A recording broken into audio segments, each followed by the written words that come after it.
green engine. By the Reverend W. Audrey. Henry the Green Engine. Do you read this? Let me read it. Dear friends, here is more news from the region. All the engines now have numbers as well as names. You will see them in the pictures. They are as follows. Thomas is number 1, Edward 2, Henry 3, Gordon 4, James 5 and Percy 6. Then I expect you were sorry for Henry, who was often ill and unable to work. He gave Sir Topham Hatt, who is of course our Fat Controller, a lot of worry. Now Henry has a new shape and is ready for anything. These stories tell you all about it. The author. Here we go. Coal.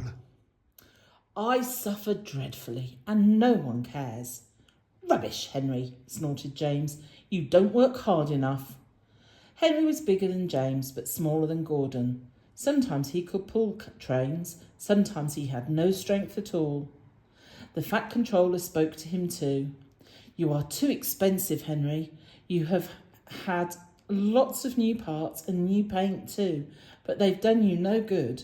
If we can't make you better, we must get another engine instead of you. This made Henry, his driver and his fireman very sad. Oh dear. The Fat Controller was waiting when Henry came to the platform. He had taken off his hat and coat and put on overalls. He climbed onto the footplate and Henry started. Henry is a bad steamer, said the fireman. I build up his fire, but it doesn't give enough heat. Henry tried very hard, but it was no good. He had not enough steam, and they stopped outside Edward's station. Oh dear, thought Henry sadly, I shall have to go away. Oh dear, poor Henry. Edward took charge of the train. Henry stopped behind. What do you think is wrong, fireman? Asked the Fat Controller. The fireman mopped his face. Excuse me, sir, he answered, but the coal is wrong. We've had another poor lot lately, and today it's worse. The other engines can manage. They have big fireboxes. Henry's is small and can't make the heat. With Welsh coal, he'd be a different engine. It's expensive, said the Fat Controller thoughtfully, but Henry must have a fair chance. James shall go and fetch some.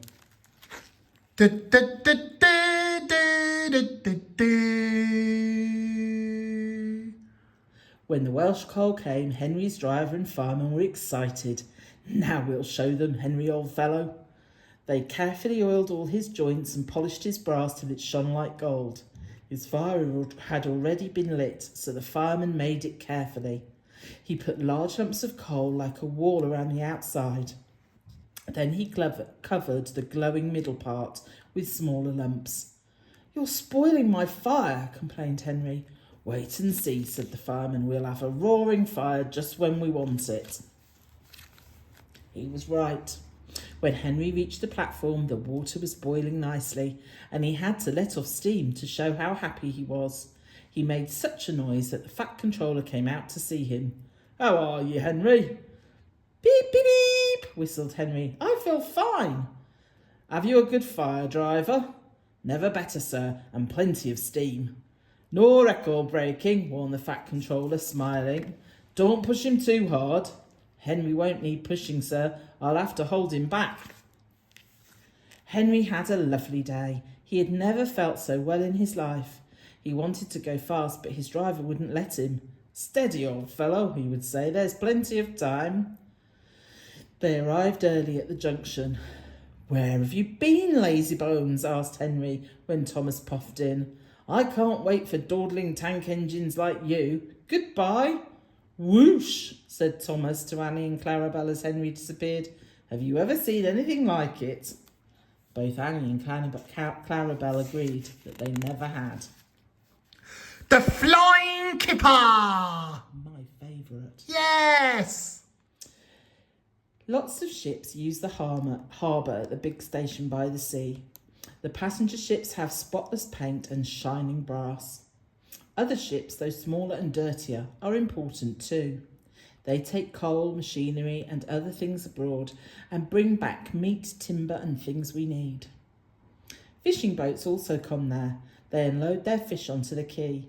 Some of it is sent into shops in the town, and some goes in a special train to other places far away. The railwaymen call this train the Flying Kipper. Oh, I love the Flying Kipper. One winter evening, Henry's driver said, "We'll be out early tomorrow. We've got to take the Flying Kipper." "Don't tell Gordon," he whispered, "but I think if we pull the Kipper nicely, the Fat Controller will let us pull the Express." "Hurrah!" cried Henry, excited. "That will be lovely." He was ready at 5 o'clock. There was some snow and frost. Men hustled and shouted, loading the vans with crates of fish. The last door banged, the guard showed his green lamp, and they were off. Here we go!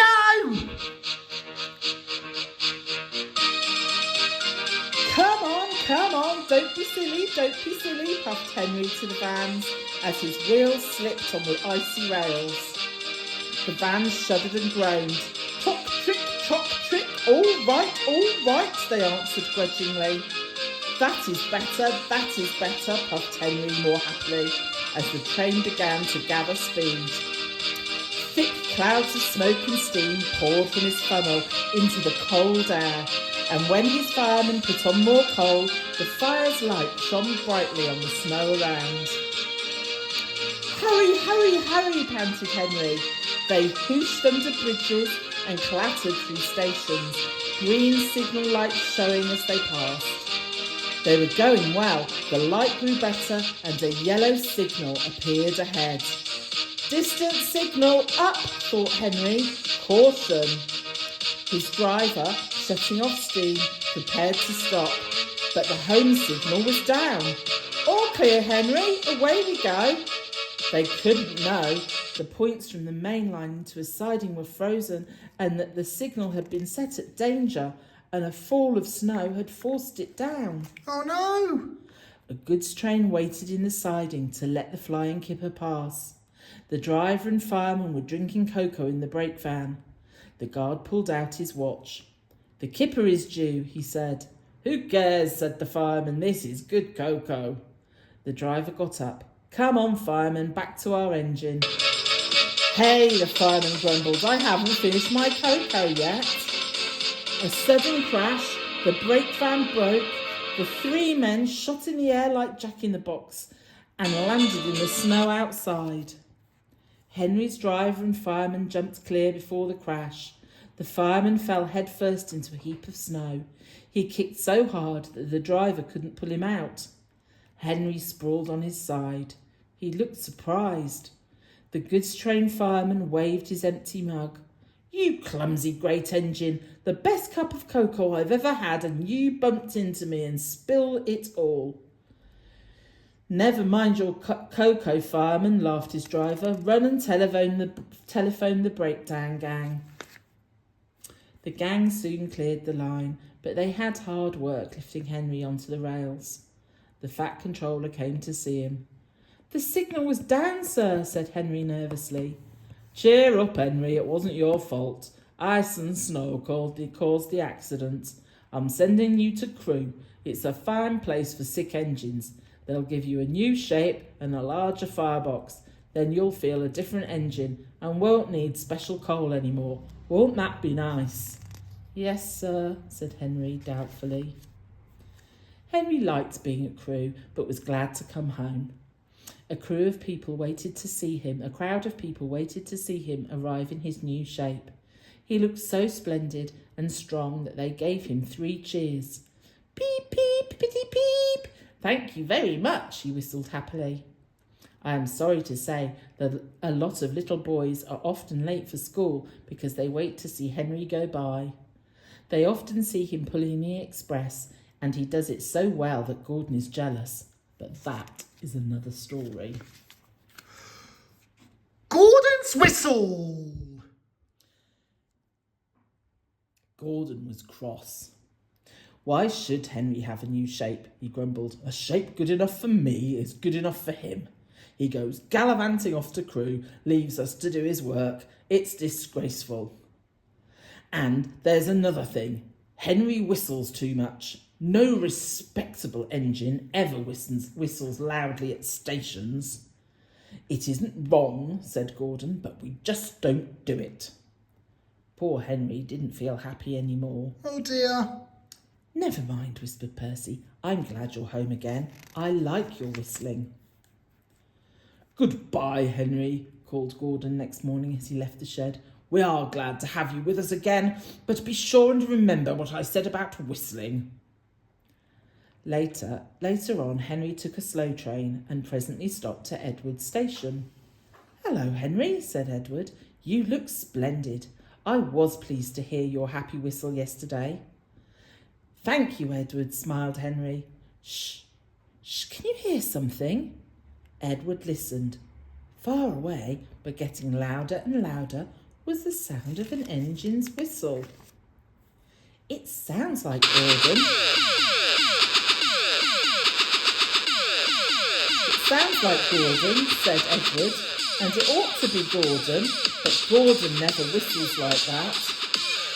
It was Gordon. He came rushing down the hill at a tremendous rate. He didn't look at Henry, and he didn't look at Edward. He was purple in the boiler and whistling fit to burst. He screamed through the station and disappeared. Well, said Edward, looking at Henry. It isn't wrong, chuckled Henry, but we just don't do it. And he told Edward what Gordon had said. Meanwhile, Gordon screeched along the line. People came out of their houses, air raid sirens started, 5 fire brigades got ready to go out, horses upset their carts, and old ladies dropped their parcels. At a big station, the noise was awful. Porters and passengers held their ears. The Fat Controller held his ears too.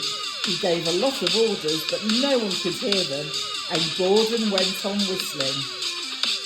At last he clambered into Gordon's cab. Take him away, he bellowed, and stop that noise! Oh my God! Gordon was still whistling loudly! The noise is awful! Look at those men! 2 men climbing up and knocked his whistle valve into place.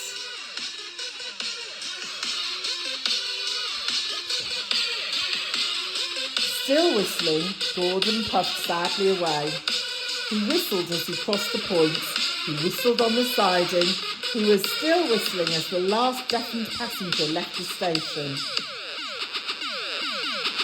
Then 2 fitters climbed up and knocked his whistle valve into place. Wait.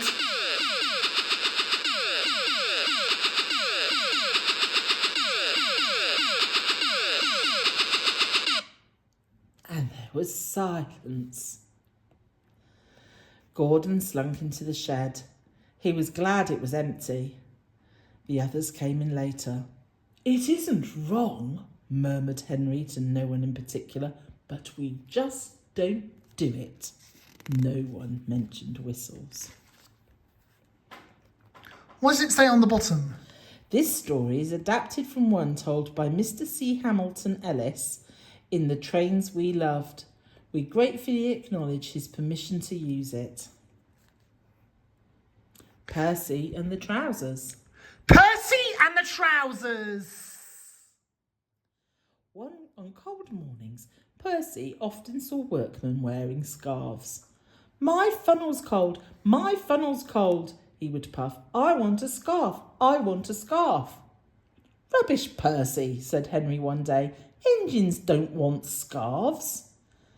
Engines with proper funnels do, said Percy in his cheeky way. You've only got a small one.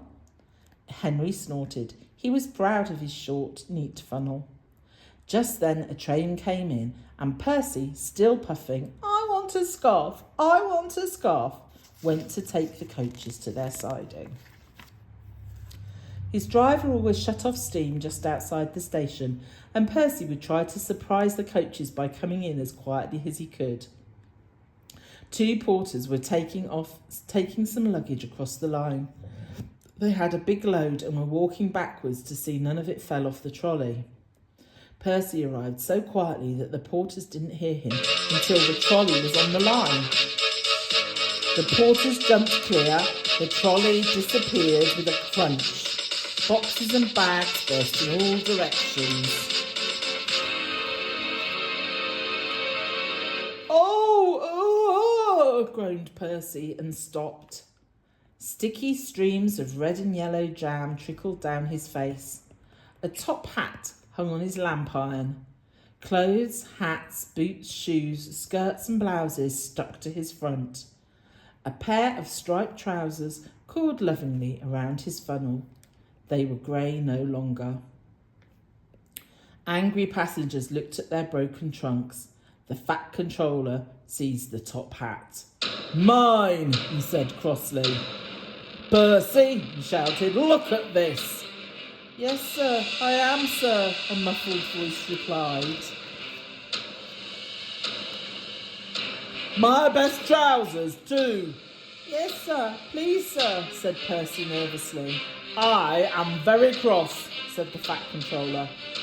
"We must pay the passengers for their spoilt clothes. My hat is dented and my trousers are ruined, all because you will come into the station as if you were playing Grandmother's Steps with the coaches." The driver unwound the trousers. The fat controller waved them away. "Percy wanted a scarf. He shall have my trousers for a scarf. They will keep him warm." Percy wore them back to the yard. He doesn't like scarves now. Henry Sneeze. One lovely Saturday morning, Henry was puffing along. The sun shone, the fields were green, the birds sang. Henry had plenty of steam in his boiler and he was feeling happy. "I feel so well, I feel so well," he sang. Trickety-trock, hummed his coaches. Henry saw some boys on a bridge. "Peep, peep, hello," he whistled cheerfully. "Peep, peep, peep," he called the next moment. Oh, oh, oh! For the boys didn't wave and take his number. They dropped stones on him instead. They were silly, stupid boys who thought it would be fun to drop stones down his funnel. Some of the stones hit Henry's boiler and spoilt his paint. One hit the fireman on the head as he was shoveling coal, and others broke the carriage windows. It's a shame, hissed Henry. They've broken our glass, sobbed the coaches.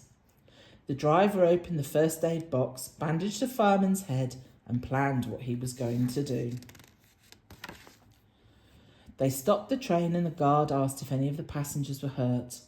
No one was hurt, but everyone was cross.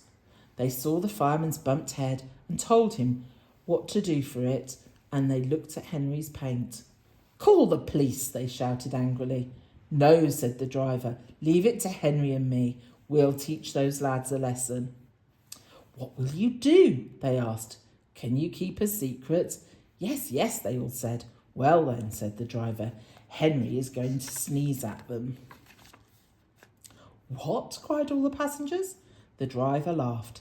"Henry draws air through his fire and puffs it out with smoke and steam.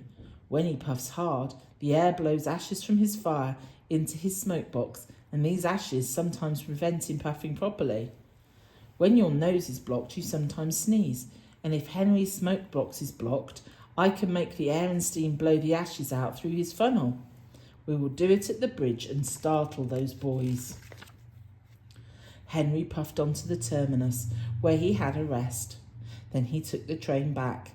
Lots of people were waiting at the station just before the bridge. They wanted to see what would happen. "Henry has plenty of ashes," said the driver. "Please keep all windows shut until we have passed the bridge. Henry is as excited as we are, aren't you, old fellow?" And he patted Henry's boiler. Henry didn't answer. He was feeling stuffed up, but he winked at his driver like this. The guard's flag waved, his whistle blew, and they were soon off. Soon in the distance they saw the bridge. There were the boys, and they all had stones. "Are you ready, Henry?" said his driver. "Sneeze hard when I tell you." Now, he said, and turned the handle. A tish, a tish, a tissue! Smoke and steam and ashes spouted from his funnel. They went all over the bridge and all over the boys, who ran away as black as soot. Ugh. Well done, Henry, laughed his driver. They won't drop stones on engines again. Your coat is all black, but we'll rub you down and paint your scratches, and you'll be as good as new tomorrow. Henry has never again sneezed under a bridge. The Fat Controller doesn't like it. His smoke box is always cleaned in the yard while he is resting. He has now gone under more bridges than he can count, but from that day to this there have been no more boys with stones. Oh dear. The end. And that is the end of the story.